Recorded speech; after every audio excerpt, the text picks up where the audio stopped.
Okay, cousins, gather round because we are officially stepping into the new era of Melanin Mysteries with a brand new episode. And don't worry, I still got my same mouth, so act accordingly, okay? Now, if you are new here, hey boo, I'm Tiffany, your host, your storyteller, your resident what the hell is going on investigator, aka Detective Lightskin. Now, welcome to my little black true crime corner of the podcast world where we do things just a tad different around here. This ain't no Dateline voiceovers over here, no dry narration putting you to sleep, baby. I am bringing you the facts with a side of sass, a sprinkle of attitude, and a whole lot of not a why the hell would you do that energy. So go ahead. I want you to get comfortable. I want you to stay a while and become part of the family. Now, to my day ones, my cousins, my people, hey y'all.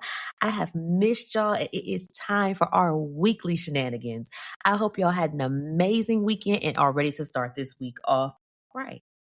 Now, hold on, pause real quick because this one, I need to talk to my subscribers real quick because I need to know, I need to know, what did y'all think about that One Bad Night episode? Because, baby, crashing out over $8 in some coochie you didn't even get to sniff?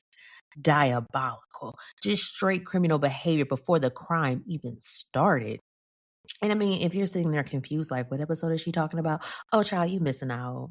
That's what happens when you ain't part of the VIP section. Now, One Bad Night drops on the main feed on Thursdays, but for my subscribers, they get it a whole week early and they get it ad free. And then, of course, you can't forget about the cousin confessions. I don't solve nothing over there. We just sit around, we spill tea, and we just be messed together like we supposed to be. And speaking of messy, the Cousin Confessions Live is going down on May 30th for my subscribers only. And listen, a time will be had, so don't say I didn't warn you. Now, let's go ahead and get these announcements out real quick. Essence Fest is coming up, and baby, I'm going to be outside in NOLA. I'm going to be promoting my baby, living my best life. And if you're going to be in the area, hit me up. I would love to link with y'all. And it's a celebration. It's 2 years of Melanin Mysteries, July 1st. So I will officially be on not my best behavior, but whatever. And speaking of anniversaries, I have to give a shout out to my Virgo sis Renee over at Melanin Mayhem. She just celebrated 2 years and 500,000 streams, and I love that for my big sis. And let me tell y'all a funny story. The wildest part, Melanin Mayhem, Melanin Mysteries, child, we didn't even know each other when we started. Same lane, same vibes. Our birthdays are 2 days apart. Like, life really be, God be putting people in your life, and I just love the plot twist. Now, before we get into this case, last thing, y'all already know what I'm about to say. If you would please leave me a 5-star review wherever you're listening. This is the absolute best gift that you can give me. It helps push the show out and we can grow the family. And don't be selfish with me, okay? I'm still going to love you the same. I don't have favorites. Okay. All right. Now we got that out of the way. Let's go ahead and get down to business because this week, oh child, it is messy. Well, y'all already knew that because why else do you come around? So this week, we got a killer couple, we got 2 murders, and on top of all that, it's a swirl case this week. So you already know it's about to be full of shenanigans and foolery. We're going to add a little bit of crack, a whole lot of snitching, and folks start folding like a Dollar Tree lawn chair. It is pure chaos. So go ahead, secure your bonnet, clutch your pearls, and if you got coffee, I'm going to need you to sip it real slow because you might need something a little stronger before this is over. So cousins, let me tell you what happened.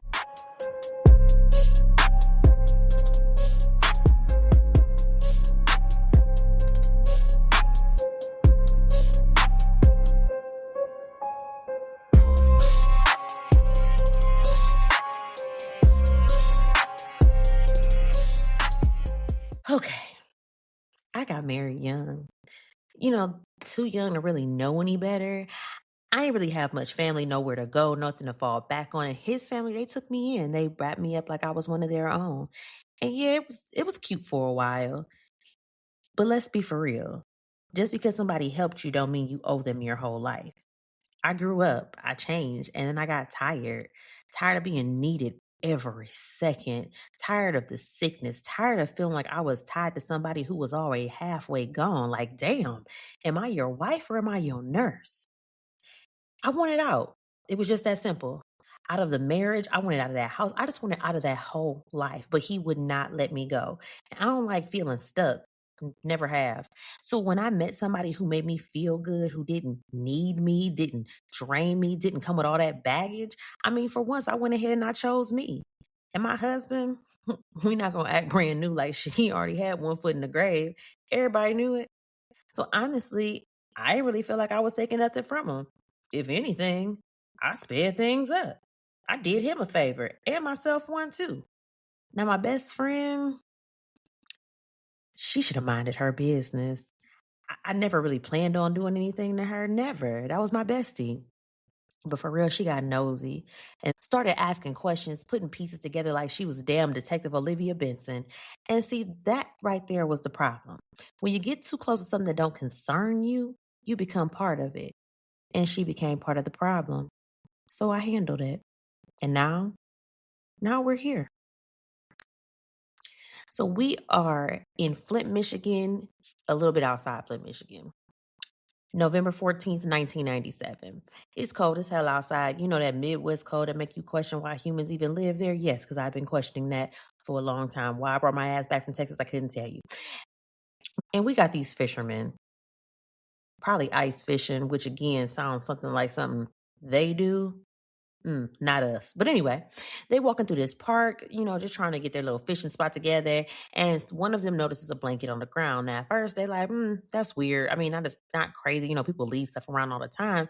But one of the men that said, wait, shit, good to look at a little closer because, we mind our business. We peek over, we see, we just going to keep moving. It ain't got nothing to do with us. Um, and instead of just looking at it, he kicks it. Why? I don't know. Curiosity, poor decision making, we will never know. But the second he kicks that blanket, a foot pop out. And this is why you don't go touching shit.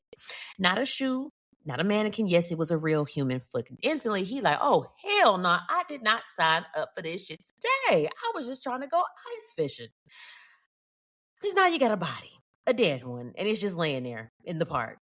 And you already know, I'm sure somebody's panicking. He backing up, probably cussing and heart beating up out of his chest, and he calls 911. And just like that, they little fishing trip, it's a wrap. Because now they sat in the middle of a whole crime scene. See, you should have just took your ass fishing. Now, when the police get there, they find the body of a woman from the uh, vanilla community. And baby, they can tell immediately this is not a regular situation. Her face has been beaten. It looked like somebody took their time with it too. And then they get closer and they smell a strong odor of gasoline. It's real loud. And then on her chest is covered in like these dark blackened spots. And they like, okay, this is not just a murder. This was some unnecessary bullshit that went down here. Now, the lady doesn't have any ID on her or anything, but she is wearing a shirt. It's a polo shirt with a logo on it that says South Boulevard Stations. And it looks like a waitress uniform. So they're like, okay, we got a body, no name, but we do at least have a clue to get started. So the shirt, like I said, that's a lead. So they look up the logo, South Boulevard Station. It's a restaurant. So they're like, okay, this is not close, mind you, it's about 50 miles out. But they go ahead and they head over. They walk in. Hey, we're the police. Can we speak to a manager? And the manager probably like, oh shit, because why y'all asking for me? They start asking questions. They show him a photo, and he is able to tentatively ID the woman. He says her name is Nancy Bittler. And let's talk about Nancy Ray Bittler. So here's the thing. Nancy's supposed to be at work that day, but she didn't show up. And that was not like Nancy at all. She did work the night before, though. And now it's like, okay, so what happened to her after her shift? Nancy is not just another body in this story. So we're going to give her the respect that she deserves. Nancy was born March 21st, 1952 in Pontiac, Michigan. And life started life early for her. Her father, William, passed away when she was around 7 or 8. So she grew up without her dad. But she had her mom. Her name was Phyllis. She was holding it down. And she had siblings, Susan, Karen, Doug, and Lisa. So she got a full-blown, full house, real life responsibilities, mama do. And we're going to fast forward to 1997. And Nancy at this time is 45 years old when they find her. And like I said, she was working as a waitress, but look, don't get comfortable putting her in the box because she wasn't staying there. She was in training to become a nurse. So she was trying to elevate, okay? Not just clocking in and out. Sis had a plan. And she wasn't out there by herself either. She had an adult daughter named Stacy, and she also had an 8-year-old grandson at this time. So like I said, this is a mama, a grandmama, somebody people love and are expecting to come home. not somebody who just disappears and ends up like that. Now that we got Nancy situated, police are still at the restaurant asking questions, trying to put things together. The manager was like, well, yeah, Nancy, she didn't have a car. So she depended on people for rides. And then he drops this little nugget. He was like, actually, last night she was with a customer, which was the night before was a Tuesday evening. And they said she clocked out around 10 p.m. and left with this customer. Now, you already know what that means. This man is suspect number one. Because as of now, sir, you're the last person to possibly see her alive. So we need to speak with you immediately. Okay, we're going to figure out how we need to track him down. But baby, they ain't even got to do all that because while they're sitting there talking, the man just walks in right on cue like he was summoned. So now police are like, oh, perfect. Matter of fact, don't go nowhere. And they pull him to the side and just, start asking some questions like, where did you drop her off? And he gives them an address. He's like, I ain't got nothing to hide. Let me give you this address. Hold on, because I dropped her off. And when the last time I saw her, she was alive. And when they get to the address, it comes back to a Carol Giles. So now we got another name entering the picture. And so, of course, police are like, yeah, let's head over here and talk to Carol. Because why was your house the last place Nancy was dropped off? Because we coming to see you too. And now before they get there, let me tell y'all a little bit about Carol. Carol Giles was born Carol Lynn Fortune on November 14th, 1971, somewhere in Michigan. And from what people said, her childhood was real messy, real unstable. The girl ain't had no type of structure. She was raised by her stepdaddy. We don't know where her mama was at all. And I'm going to be real, because once you hear the rest of this, you're not even going to care about that part. But I just want to also clear this up for you because Carol is also vanilla in this situation. She's the vanilla into our chocolate in the swirl case. Okay, got it. All right. Now, I also have to intertwine another name in here. His name is Jesse Giles. And this is going to be important. So Jesse Giles, he was born January 8th, 1955 in Mississippi. Now, Jesse had already been married before. He had 2 kids, Dion and Tamika. And from what people say, even after he got divorced, he was a good daddy. He worked at St. Joseph Mercy Hospital over environmental services. Translation, he was running housekeeping. Now, this part, he retired in 1991 after 18 years. And I'm trying to figure that out because I ain't never heard no job you retired from it after 18. Whatever, go off, sir. And they said Jesse liked to throw parties. Like, that was his thing. So how did Jesse and Carol cross paths? I'm glad you asked. So Carol lived in the neighborhood and she just so happened to be at one of these parties. And yeah, Jesse was one of us. So we got the swirl. You got it? Okay. Yeah. And that's how they met. Now let's talk about this. Jesse was 34 and Carol was 18 if you didn't do the math on them birthdays I just gave you. She was the same age as his daughter. And I ain't even gonna hold y'all, but just, keep that in mind. But anyway, they get to messing around. And by 1989, Carol has their first daughter, Jessica.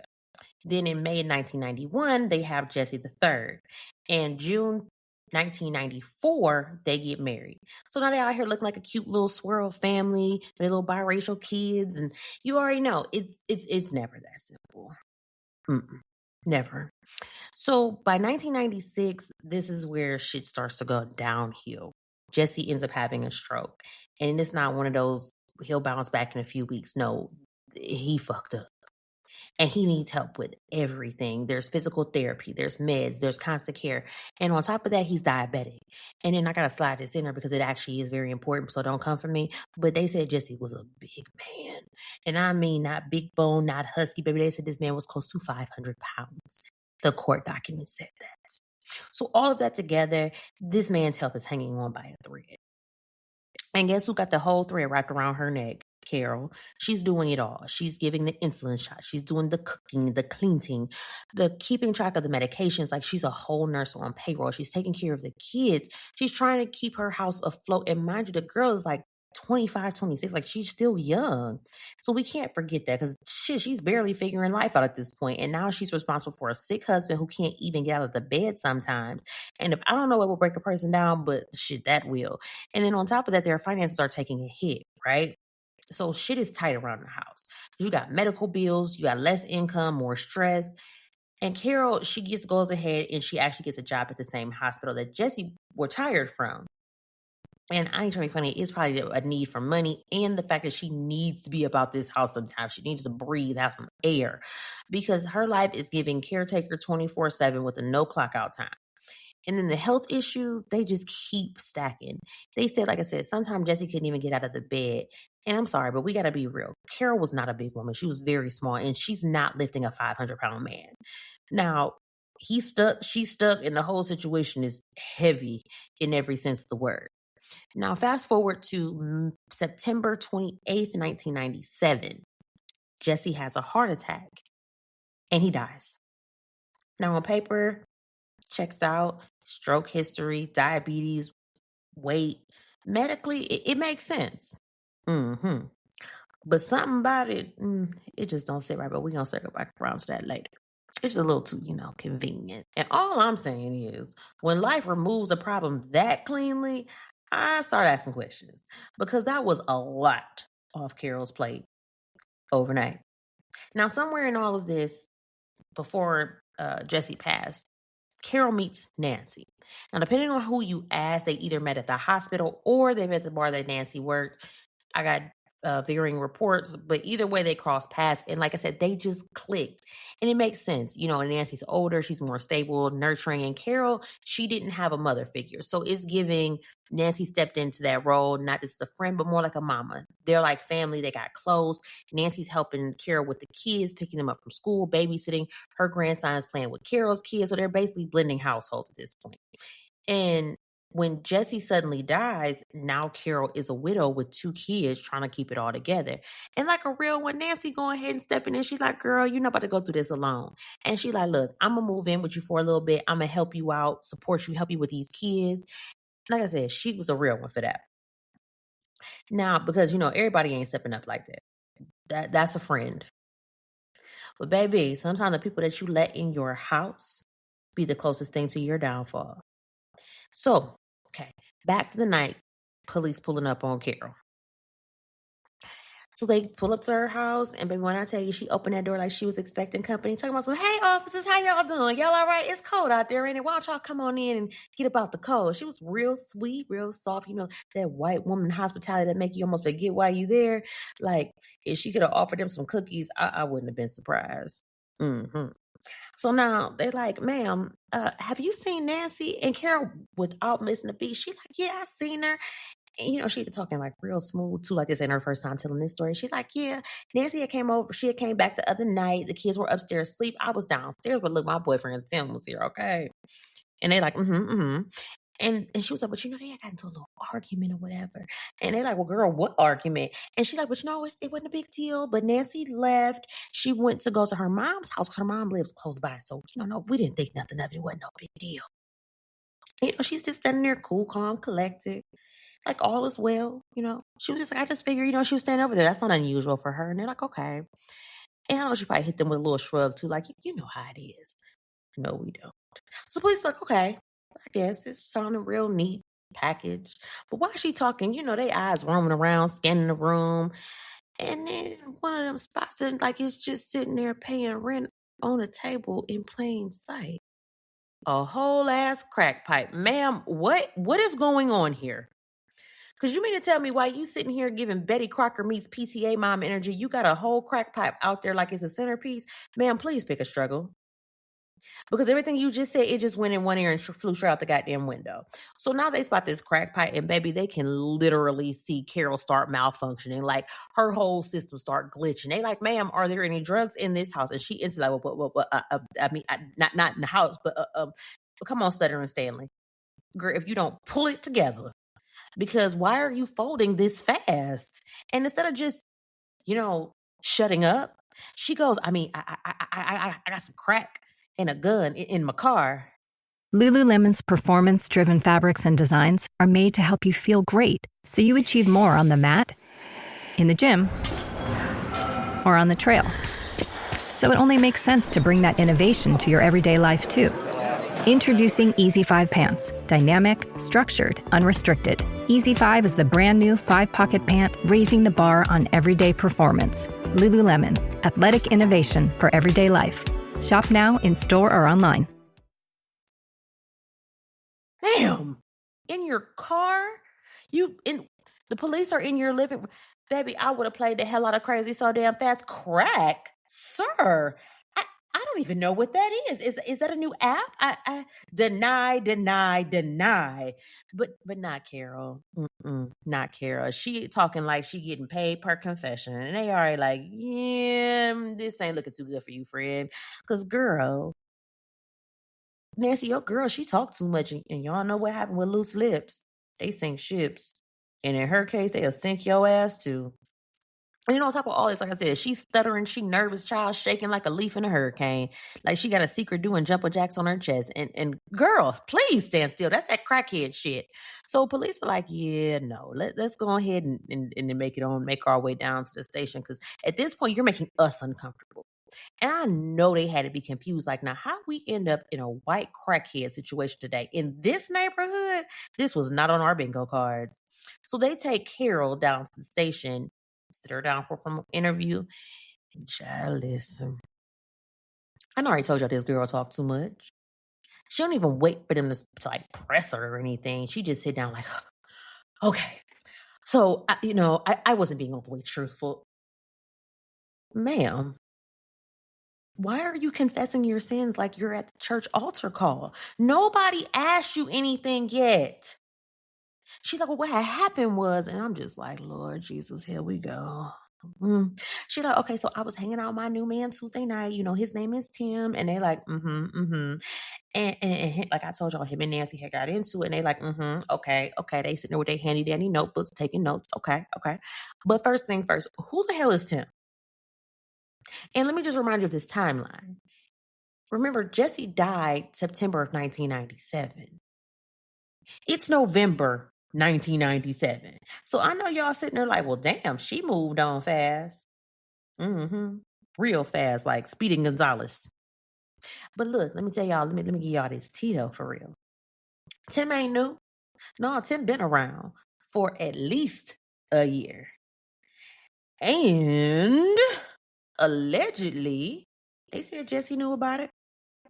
He knew Carol had somebody on the side. Now, I'm not saying he liked it, but from what I heard, he wasn't tripping all like that. And for real, I'm guessing in his condition, he's probably knew he really couldn't do much for her like that anyway. She's young, he's sick. It makes sense. Now, listen, y'all know me, and y'all know I don't condone cheating. I'm just over here telling y'all what I heard. Okay, all right. Now we're gonna talk about Tim. His name is Timmy Orlando Collier. Timmy, his mama didn't love him for real. Cause why you didn't get that man a grown man named like Timothy? But all right, girl. So he was born February 5th of 1969, and we don't know shit about his ass either. Like literally, we know nothing. We know he came from California. I don't even know if he was born in California, but it said that he came. He at one point he was in California. So I don't know where the hell this man came from. Don't know how he got to Michigan. I don't know why he was there. I don't know nothing about this man's upbringing. He just popped up like a side quest character. So now Timmy was working at the hospital, and that's how him and Carol met. And y'all already know how this goes. You start off talking, passing time, little laughs here and there. And the next thing you know, you got a work husband. And then one thing leads to another. And now y'all sneaking off panties and slid off in the janitor's closet. And boom, now you got a whole side nigga. So that's how that situation went down. And when Jesse died, oh, baby, Tim was right there. He was ready and available. Like, hey, boo, I'm here for whatever you need in your time of need. Sir, please. Now he's stepping in. He trying to play house. He about to help her with these kids. He want to be on his stepdaddy's, type of time. Talking about being a man and all that. But now Tim's talking about, he wants them to move to California, kids and all. Sir said he is ready to clock in as a stepdaddy immediately. Sir, relax. You just got here. Now, this part right here took me out. Why Carol got this man driving her dead husband car? And just ain't even been in the ground before a hot minute. Like, girl, damn. His body's probably still warm and you switching out the drivers? My God. Some type of decorum. So now Tim and Carol, they done went out to California. They looking at places to live. They planning a whole new life. While Auntie Nancy at the house holding it down with the kids. Babysitting, being a real friend. And while they out there, allegedly, Nancy calls Carol like, hey, somebody broke into the house. So they like, oh shit, we need to cut this trip short. They end up heading back to Michigan from California. But Tim wasn't buying that shit at all. He like, don't even sound right. He like, Nancy on some bullshit. Where he got that from, baby, I don't know. Tim said Nancy was on some bullshit, and that was what he said.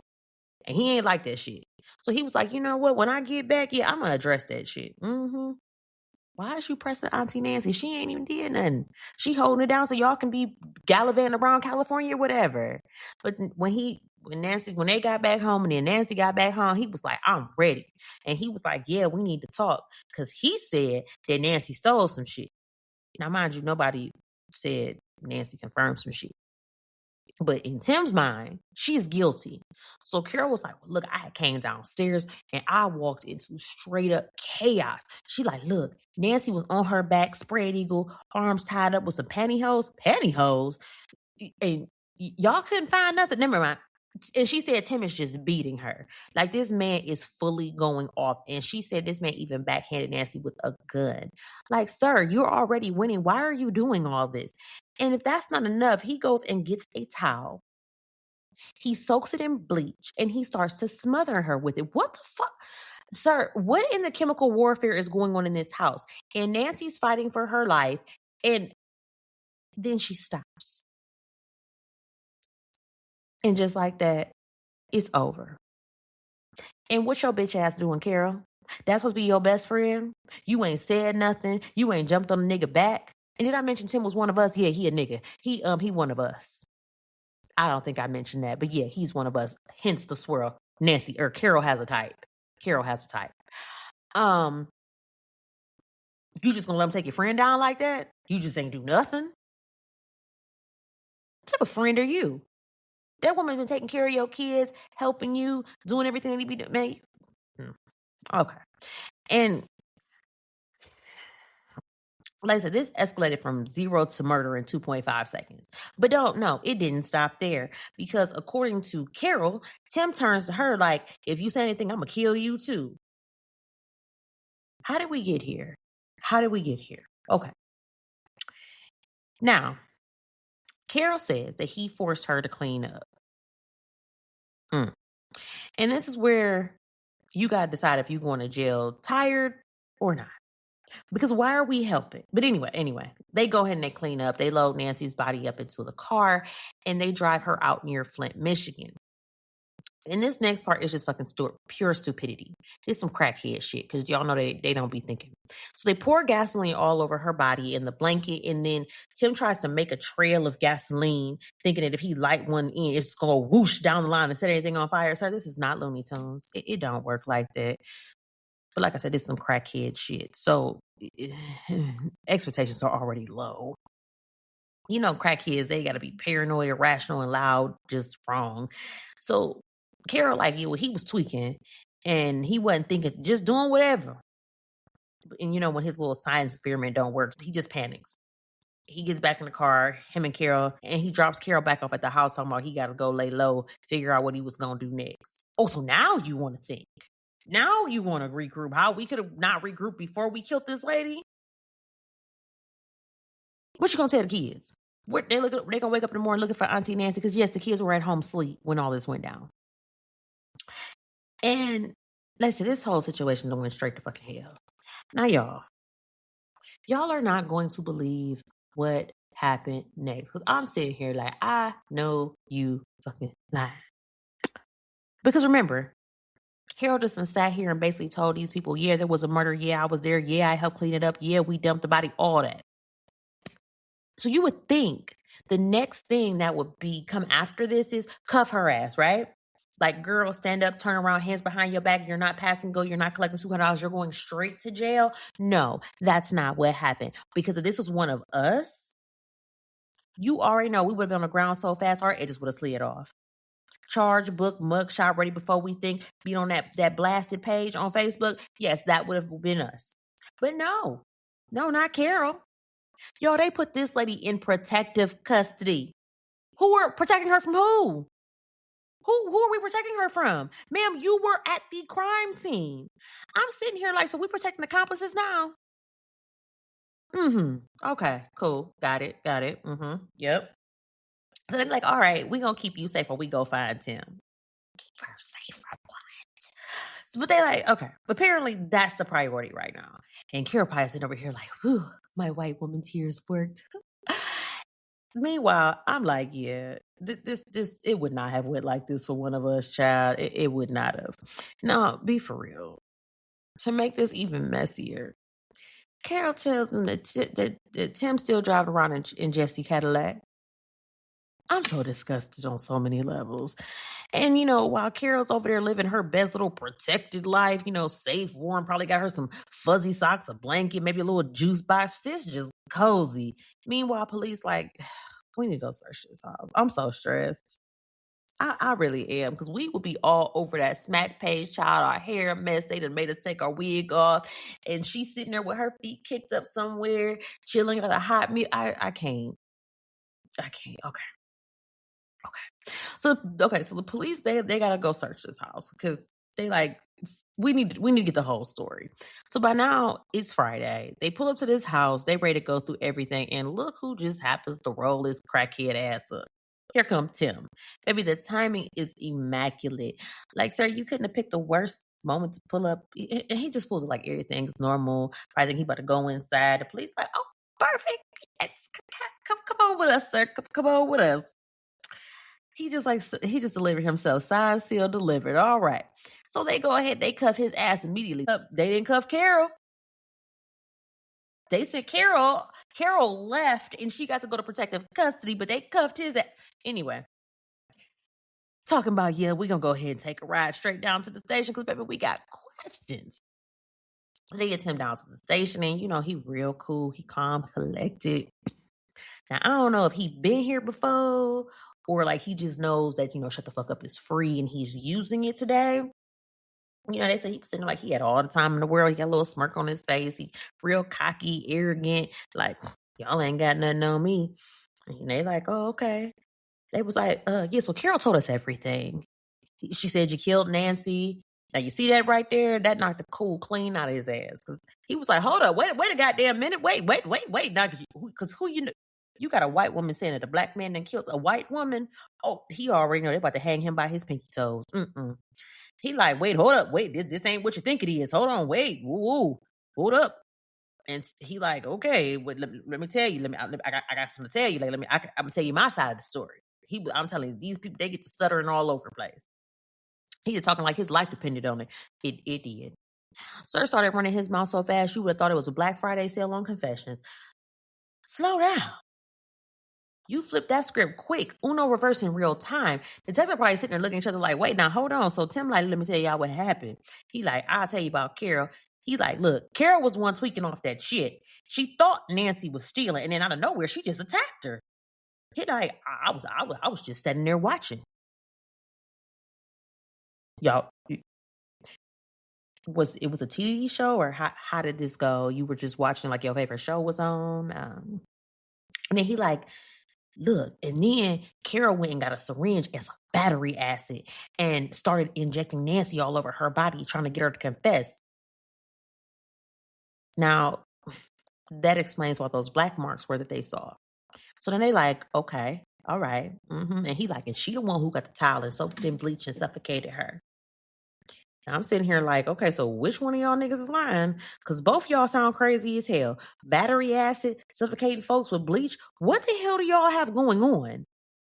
And then he gonna wrap it all neat, like, okay, look, I mean, I know I'm not innocent, but I was an accessory, but I did not kill that white lady. Y'all is not about to pin that on me.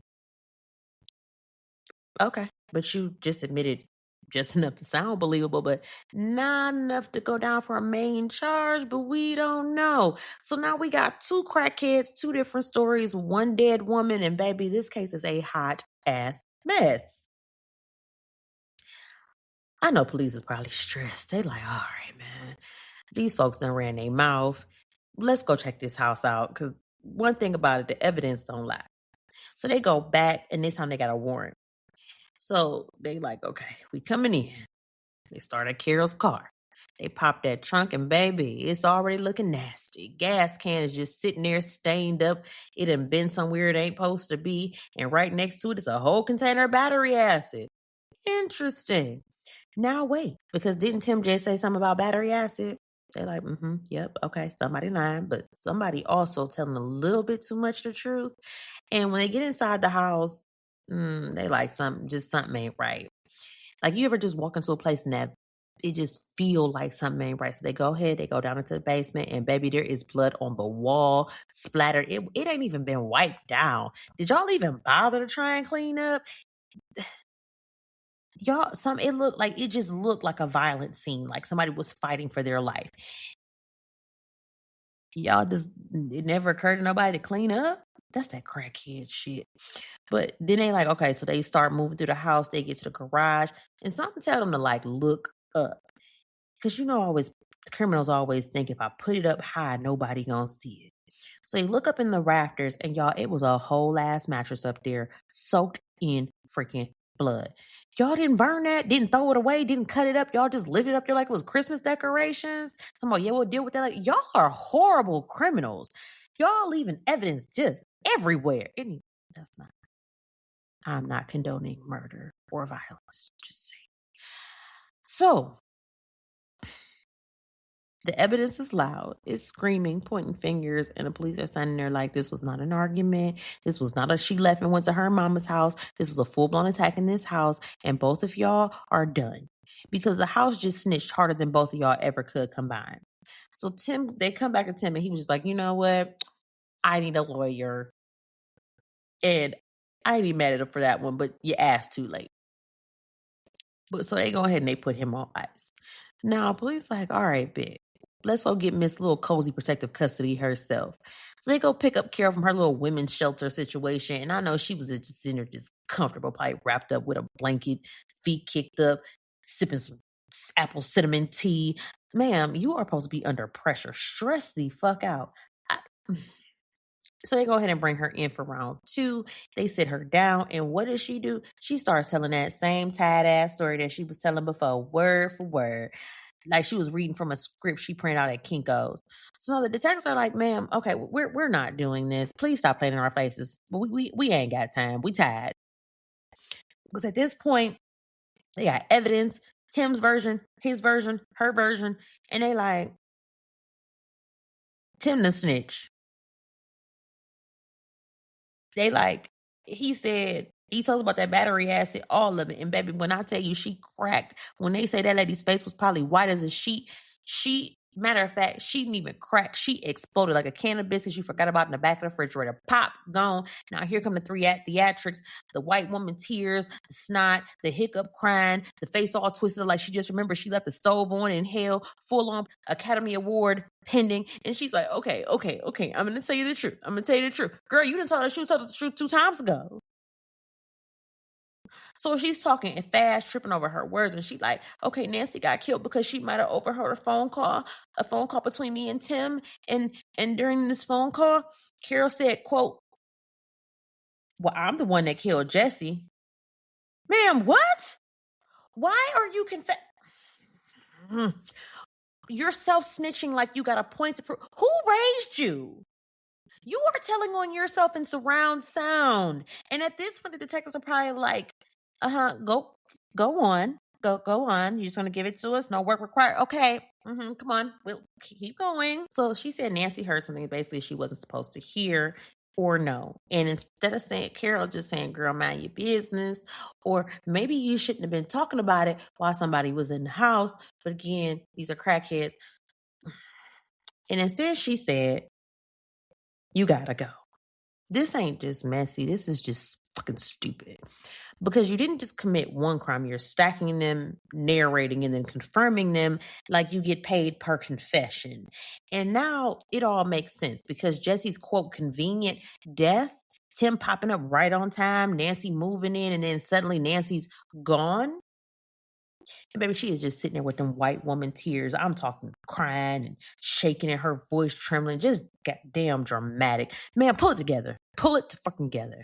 And then she's like, well, look, my marriage fell apart, but my affair was flourishing. You mean your affair was flourishing? Girl, you talking about your side nigga? That is not a business venture. Talking about my man. Ma'am, be serious. So she like, look, I just really wanted a divorce, but I just knew Jesse wasn't going to give me one. Girl, so you kill him? Like, you couldn't just pack up your kids and leave. Like, I know it wouldn't have been ideal, but he had kids. You could have been like, look, I got to go. This ain't working for me no more. It's okay. I ain't gonna say it's right, but if you felt like it was affecting you that bad, take your kids and leave. The man had kids. It would have been a stress on them, but I mean, damn, you didn't have to kill the man. So then she was like, okay, well, look, Tim had came up with a plan. And when y'all hear this plan, she said, Tim said we could overdose Jesse on heroin by using his insulin shot. Ma'am, what the fuck? I know you fucking lied.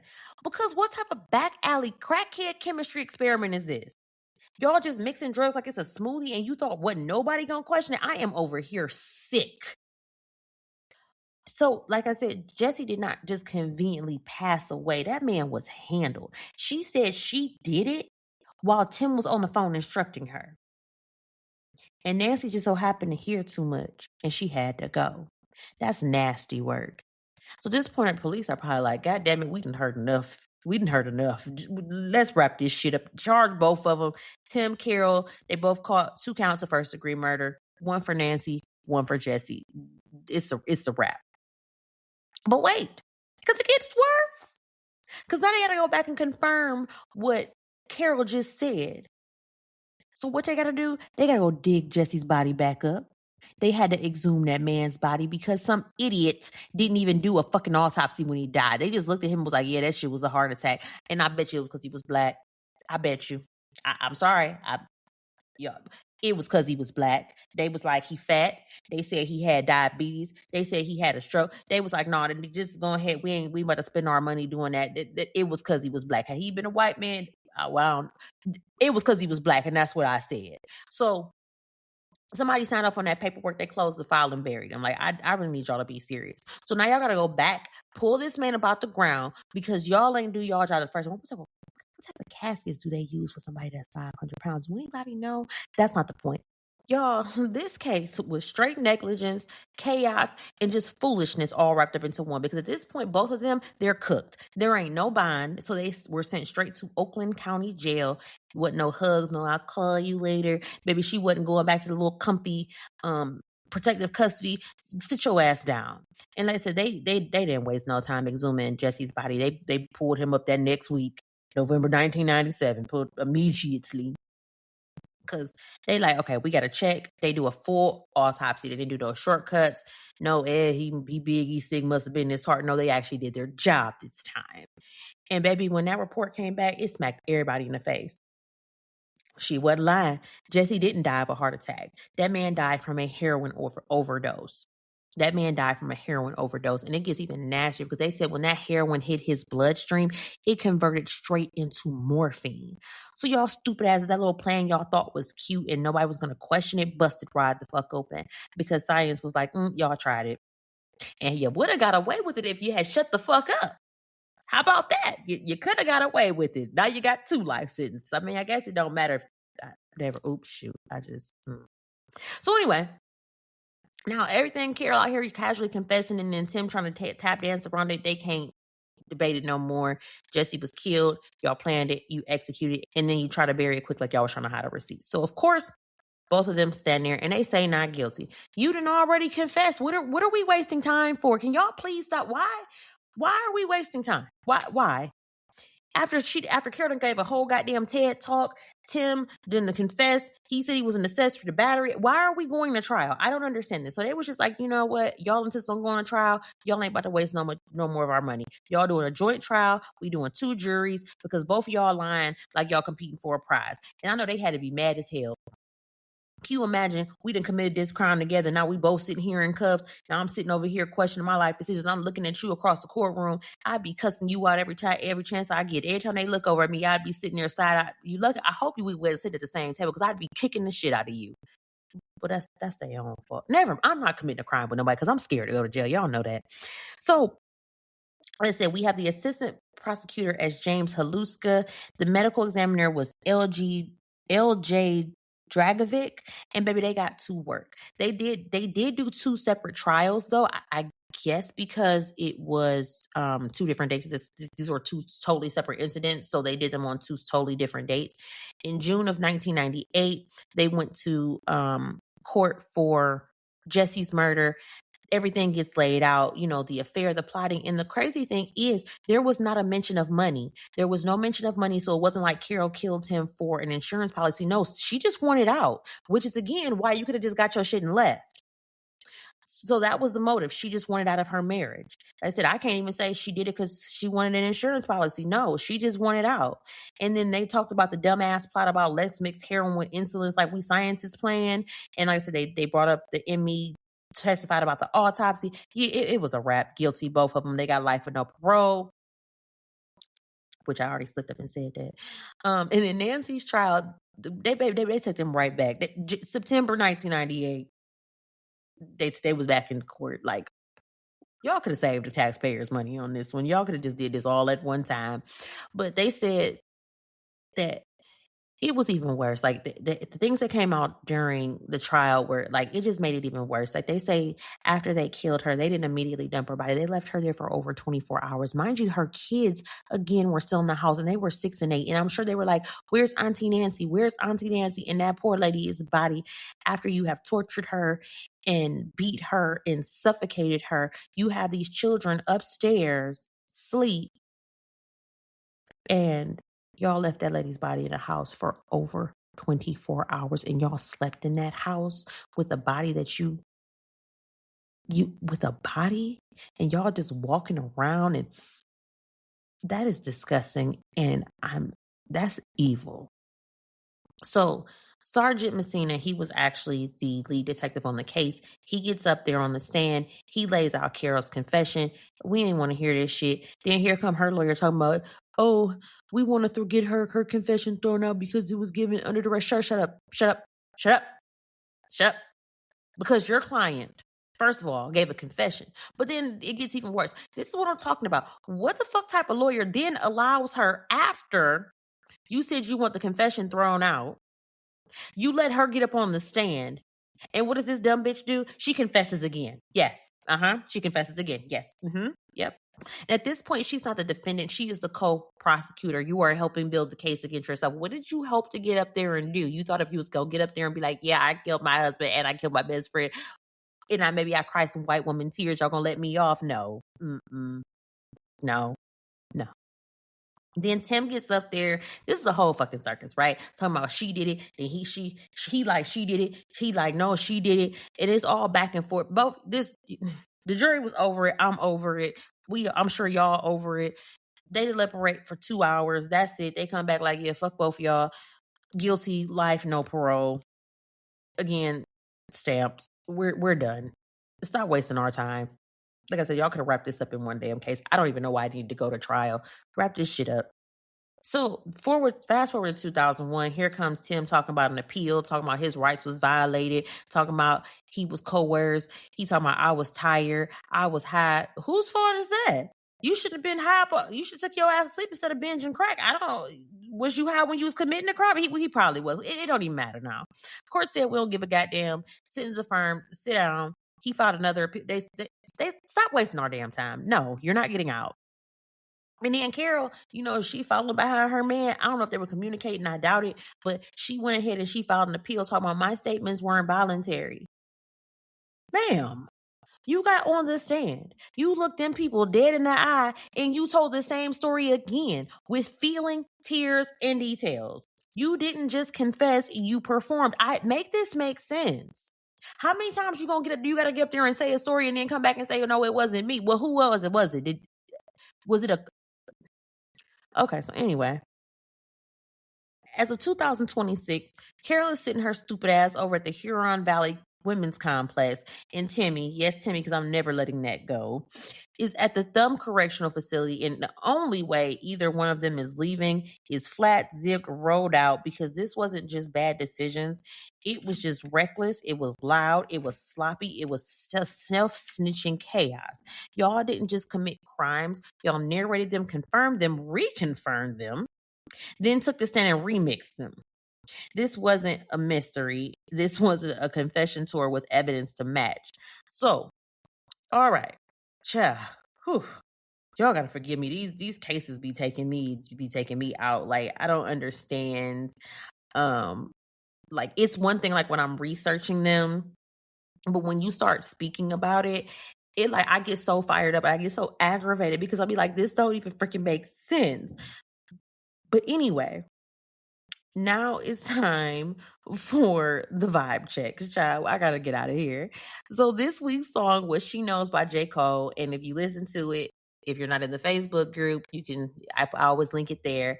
So this week, y'all know the rules. When you hear the song, what kind of story does it give you? What's the vibe? Is it giving sneaky? Is it giving somebody new too much? Or did it unlock a memory for you? And listen, I told y'all not to be in the comments snitching too hard on yourselves. So let's see what the cousins had to say. So Jabria says it gives a sneaky vibe on Cole's end. He knew he was being sneaky, but he also knows a woman's intuition is telling her what's going on. I feel like the case is going to be a man cheating on his woman, and she follows her intuition and takes matters into her own hands. Well, you got to take matters into her own hands part, right? Shauna said, I'm with you on this one. Okay, well, that's what we got for the vibe check this week. And that's it for real. Y'all, if y'all enjoyed this episode, and child, I hope y'all did, and I didn't go too far off left, but this one was pure chaos. So if you could, like I said before in the beginning, if you leave me a comment and a 5-star review, especially on Apple, that is literally the best thing that you can do for me. It helps the show grow. It pushes me out to new listeners, and it helps us keep expanding the family. Like I said, don't be stingy and go ahead and run that up. Now, make sure you're keeping up with me on all social media platforms, TikTok, Instagram, and Facebook, Melanin Mysteries Podcast. And don't forget to join the private Facebook discussion group, Love, Lies, and Alibis, because y'all already know that's where the real conversations be happening and we be having fun over there. Now, stay tuned for this week's episode of One Bad Night on the main feed, because baby, $8 some sex he never got, and then it all went wrong. Like I said, you can always subscribe and hear it ad-free early on Spotify or Apple, because I don't know if y'all ready for the audacity. The audacity of this one was wild, but I think that one might top this one. So you know it's going to be messy. And like I said, go ahead and subscribe, because baby, you're missing out. And just remember before I go, hearts break, but alibis don't. And I'll catch y'all at the end of the week for the cousin confessions. Love y'all. Bye.